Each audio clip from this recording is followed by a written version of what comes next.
12-year-old sister vanishes. Then decades later, she stumbles upon a stomach-dropping clue.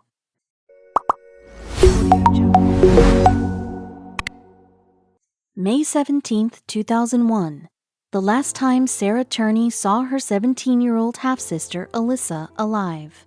For years, the circumstances surrounding Alyssa's sudden disappearance haunted Sarah day and night, leading her on a desperate search for answers in the hope of finally uncovering the truth.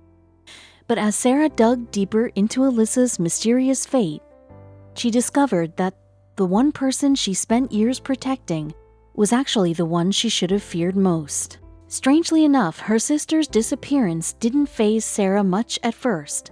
Alyssa would talk openly and often about her desire to run away to California. So when the high schooler vanished on that May morning, 12-year-old Sarah wasn't surprised. In fact, Sarah even found a note left behind in Alyssa's room, seemingly confirming that she was headed for the Golden State. It still hurt to be without her, but at least Sarah could rest assured that her sister was safe and chasing her dreams. Surely she'd have to come back eventually. "I wasn't worried," Sarah told People. "I was under the impression that she was going to be back. I don't think her being gone forever was anything that ever crossed my mind." After all, Sarah had already seen enough tragedy for one lifetime. When Sarah was just 4 years old, her mother, Barbara Strom, died from lung cancer. The Turney family vowed to stick together in the wake of their tragic loss. Following Alyssa's disappearance, however, this pact suddenly seemed to lose its meaning. That's because before long, strangers and friends alike began accusing Sarah's father and Alyssa's stepfather, Michael, of having a hand in his stepdaughter's disappearance. Sarah was quick to defend him. After all, what kind of person would dare harm their own child? Sarah's confidence, combined with Michael's standing as a former sheriff's deputy, helped shift some of the suspicion. Though even his fellow officers couldn't help but feel something wasn't right. For a man who insisted he had no idea what happened to his stepdaughter, there sure were a number of clues to the contrary. For starters, on the day Alyssa vanished, Michael told police he'd taken her out for lunch, though he dropped her back at home after the two had an argument. He then claimed that, fuming from their fight, Alyssa had run off to stay with an aunt who lived in California. When police contacted the aunt, she said her niece never showed.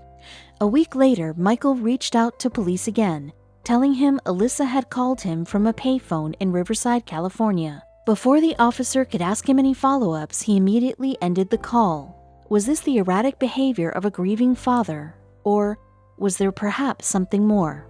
With no formal evidence against Michael, the police began pursuing other leads, though these too failed to turn up anything on Alyssa's whereabouts.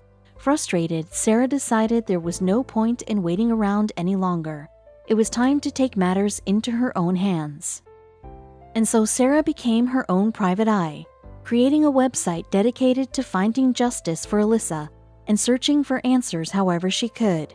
Yet time and time again, her findings only seemed to add more weight to the whispers she'd been denying for years. Maybe her father had done something to her sister after all. In her late 20s, following years of investigation, it finally became clear to Sarah that her father was, in fact, capable of this crime. For me, it was kind of like a switch, but if she was going to prove Michael's guilt, she knew she couldn't do it alone. That's why, along with a podcast called Voices for Justice, Sarah began making TikToks to help bring her investigation to a wider audience. To her surprise, the videos soon went viral, including one that actually got local officials to reopen Alyssa's case. In a disturbing home video snippet from 1997, a 13-year-old Alyssa can clearly be heard telling Sarah that Dad is a pervert. Authorities were quick to follow up on these claims with some of Alyssa's friends, who revealed a sickening truth. In addition to verbal abuse, Alyssa's friends alleged that Michael had been sexually abusing her for years as well. Finally, officers decided it was time to seek a search warrant, though what they found inside his home was far more sinister than they ever expected. Along with dozens of homemade bombs, officers discovered a 97-page manifesto detailing a plot to commit mass murder at the headquarters of a local electrical workers' union. Michael was convicted of possession of unregistered destructive devices and served 7 years in prison, though for Sarah this wasn't enough. That's why following her father's release, Sarah only continued to press onward with her mission, eventually leading police to even more incriminating evidence. Officers discovered that Michael had actually installed surveillance cameras throughout his home during the time Alyssa was living there, and he even monitored all calls going in and out of the house.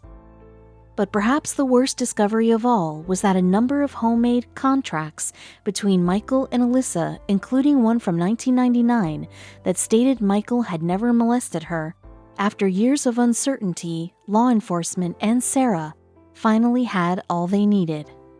On August 19, 2020, a grand jury indicted 17-year-old Michael Turney on one count of second-degree murder. The case is set to go to trial sometime in 2021. Though Michael, just like always, still maintains he's innocent. Authorities, however, believe Michael was obsessed with his stepdaughter, with even close relatives saying he treated her far different than other children, even Sarah. He'd even confessed to spying on Alyssa at work, using a pair of binoculars on multiple occasions. As for Sarah, she remains optimistic that Alyssa will soon have justice, and she even believes she's found a calling in helping to solve cold cases. Well, if she's eager to get a jump on her next mission, she need look no further than the Sauter family.